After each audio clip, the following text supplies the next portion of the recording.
ఆమె షర్మిల ఏదో మాట్లాడుతూ ఉంది. ఏందమ్మా నువ్వు ఎక్కడికి పోతున్నావు, ఏం చేస్తున్నావు, నువ్వు ఏ పార్టీలో ఉండవు, అసలు నీ బాధ్యత ఏంది, నువ్వు కాంగ్రెస్ పార్టీలో ఉండవా లేకుండా ఉంటే నువ్వేమైనా చంద్రబాబు నాయుడికి చెంచాగిరి చేస్తాండవా? రాజశేఖర రెడ్డి గారి కూతురు నువ్వు, అది గుర్తుపెట్టుకో. ఏం మాట్లాడుతున్నావు? నీ వ్యక్తిగత సమస్యలు ఉంటే నీ ఇంట్లో చూసుకో, కానీ నీ వ్యక్తిగత సమస్యలను దృష్టిలో పెట్టుకొని కావాలని చెప్పి నీ ఏదో కోరికలు తీరాలని చెప్పి జగన్మోహన్ రెడ్డి మీద మాట్లాడడం ఎంత హాస్యాస్పదంగా ఉంది. ముఖ్యంగా చంద్రబాబు నాయుడు గారికి ఏ రోజో క్రెడిబిలిటీ పోయింది. ప్రజల్లో ఎప్పుడు కూడా చంద్రబాబు నాయుడు గారి మీద సదభిప్రాయం లేదు. ఆయన మాట నిలబెట్టుకునేటువంటి వ్యక్తి కాదు. కానీ ఈరోజు అదే దావకు అదే కోవకు ఆయన నమ్ముకునేటువంటి ఇద్దరిని తీసుకొని వస్తున్నాడు. ఒకటి పవన్ కళ్యాణ్, రెండు షర్మిలమ్మ. ఈరోజు నేను ఒకటి అడుగుతున్నాను స్పష్టంగా. ఒక వివాదం జరుగుతూ ఉంది.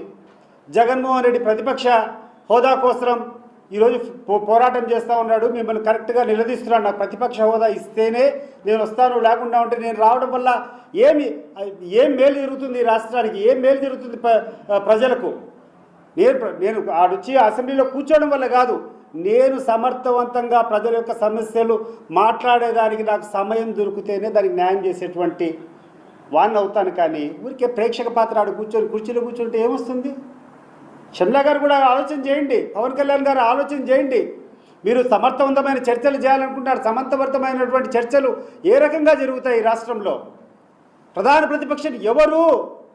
ఈరోజు దారిలో పోయేటువంటి ఎవరిని అడిగినా చెప్తారు 175 అసెంబ్లీ స్థానాల్లో 25 పార్లమెంట్ స్థానంలో మొదట లేదా ద్వితీయ స్థానంలో వచ్చినటువంటి ఏకైక పార్టీ మొత్తం భారతదేశంలో ఉన్నటువంటి అన్ని ఎన్నికల్లో చూసుకోండి, ఏ రాష్ట్రంలో ఇటువంటి రిజల్ట్ వచ్చిండదు.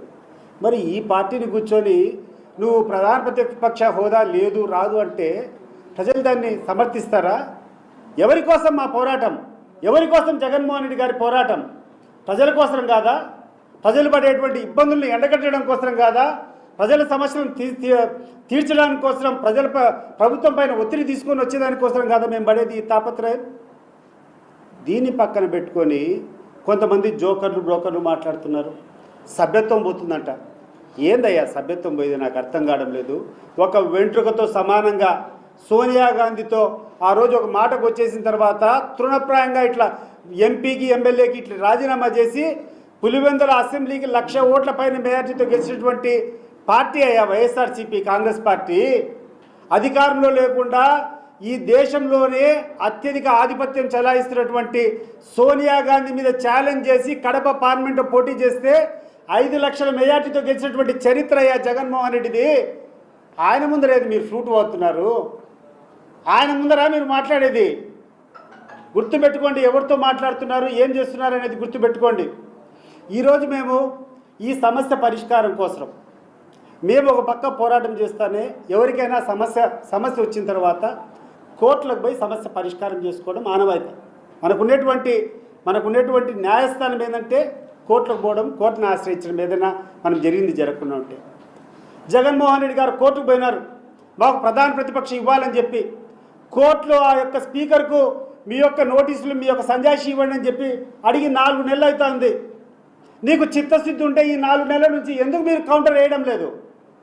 ఒకవేళ మాకు లేదనుకో, కోర్టు తీర్పు చెప్తే మేము విరమించుకుంటాం కదా. మరి కోర్టుకు ఎందుకు గాను మీరు ఇంతవరకు మీరు ఆ నోటీసు స్పందించడం లేదు? ఎందుకు కోర్టుకు మీరు అఫిడవిట్ వేయడం లేదని చెప్పి నేను అడుగుతున్నాను. మీ బాధ్యత కదా. ఈరోజు జగన్మోహన్ రెడ్డి గారికి ప్రధాన ప్రతిపక్ష హోదా ఇవ్వకుండా పోవడం వల్ల జరిగేటువంటి నష్టం ఈ రాష్ట్ర ప్రజలకు మేలు జరగాలంటే, ఈ యొక్క పార్లమెంటరీ వ్యవస్థ కరెక్ట్గా జరగాలంటే అధికార పక్షం ఎంత ముఖ్యమో ప్రతిపక్షం కూడా సమానంగా ముఖ్యము.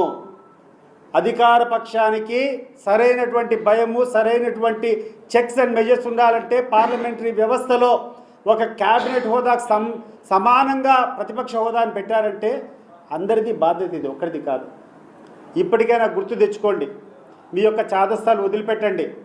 జగన్మోహన్ రెడ్డి గారి క్రేజ్ గురించి మీరు మాట్లాడేటువంటి పరిస్థితి కాదు. నువ్వేదో కూర్చొని ఒక అసెంబ్లీ అంటున్నావు, ఒక అసెంబ్లీ కాదు, సాక్షాత్తు మీ ఉప ముఖ్యమంత్రి రుయా హాస్పిటల్లో జగన్మోహన్ రెడ్డి గారు వస్తే ఏ రకంగా ఆ రోజు ప్రవర్తించాడో ఒకసారి చూసుకోండి. వీడియో క్లిప్పింగ్స్ మీకు అర్థమవుతుంది. జగన్మోహన్ రెడ్డి చరిష్మా ఏందో, జగన్మోహన్ రెడ్డి సామర్థ్యం ఏందో, జగన్మోహన్ రెడ్డికి ఉన్నటువంటి ప్రజాదరణ ఏందో మీరు క్లిప్పింగ్స్ చూసుకోండి. నిన్న గుంటూరు జిల్లాలో మిర్చి రైతులకు అన్యాయం జరుగుతుందని ఆ రైతులను పరామర్శించకపోతే అక్కడికి వచ్చేటువంటి జన ప్రభంజనం చెప్తుంది జగన్మోహన్ రెడ్డి గారి చరిష్మా. మన వల్లభనేని వంశీ జైల్లో ఉంటే పరామర్శించడానికి పోతే అక్కడికి వచ్చినటువంటి జన ప్రభంజనం చెప్తుంది జగన్మోహన్ రెడ్డి గారికి ఉన్నటువంటి ప్రజాదరణ. మారుమూల జిల్లా శ్రీకాకుళం జిల్లాలో ఒక ఎమ్మెల్సీ వాళ్ళ బంధువులు చనిపోతే జగన్మోహన్ రెడ్డి గారిని వారిని పరామర్శించినప్పుడు అక్కడికి వచ్చినటువంటి జన ప్రభంజనం చెప్తుంది జగన్మోహన్ రెడ్డి యొక్క చరిష్మా. అనవసరమైనటువంటి మాటలు మాట్లాడద్దండి. భద్ర మీకు చెప్తున్నాం, మీరు ప్రజా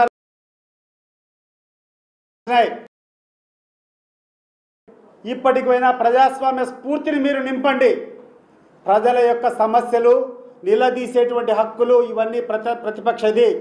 నేను అడుగుతున్నాను ఇప్పుడే, ఈ దేశంలో ఎక్కడైనా 175కు ఉన్నటువంటి 100% అసెంబ్లీ 100% పార్లమెంట్ సీట్స్లో ఫస్ట్ లేదా సెకండ్ వచ్చినటువంటి చరిత్ర ఏ పార్టీకైనా ఉందే? ఒక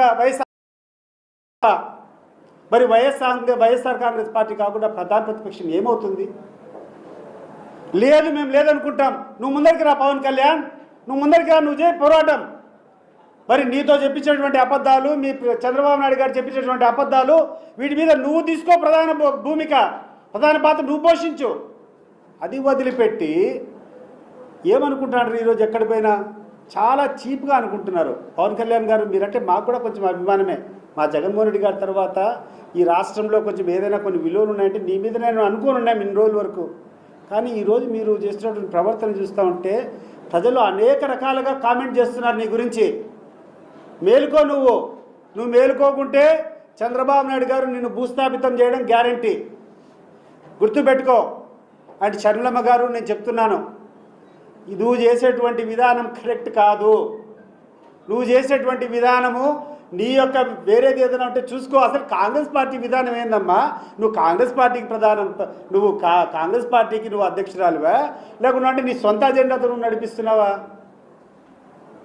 నువ్వు చేయాల్సిన పోరాటము కాంగ్రెస్ పార్టీకి వ్యతిరేకమైనటువంటి పార్టీలపైన పోరాటం చేయాలని, కానీ నీ వ్యక్తిగత అజెండాని పెట్టుకొని మీ అన్న మీద దాడి చేయడం ఏం తల్లి? ఇప్పటికైనా మేల్కోమ్మా. సార్, ఇది రాజ్యాంగంలోనే లేదు నిబంధన అని అంటున్నారు సార్. అంటే 10% సీట్లు మాత్రమే ప్రతిపక్షం. దాని గురించే దానికోసం అని చెప్పి మేము కోర్టుకు పోయినాం. ఇఫ్ యు ఆర్ రెస్పాన్సిబుల్, నీకు ఏమాత్రం చట్టాల మీద గౌరవం ఉంటే కోర్టు ఇచ్చినటువంటి నోటీసుకు నువ్వు సమాధానం చెప్పాలన్నా లేదా కౌంటర్ అఫిడవిట్ వేయాలన్నా లేదా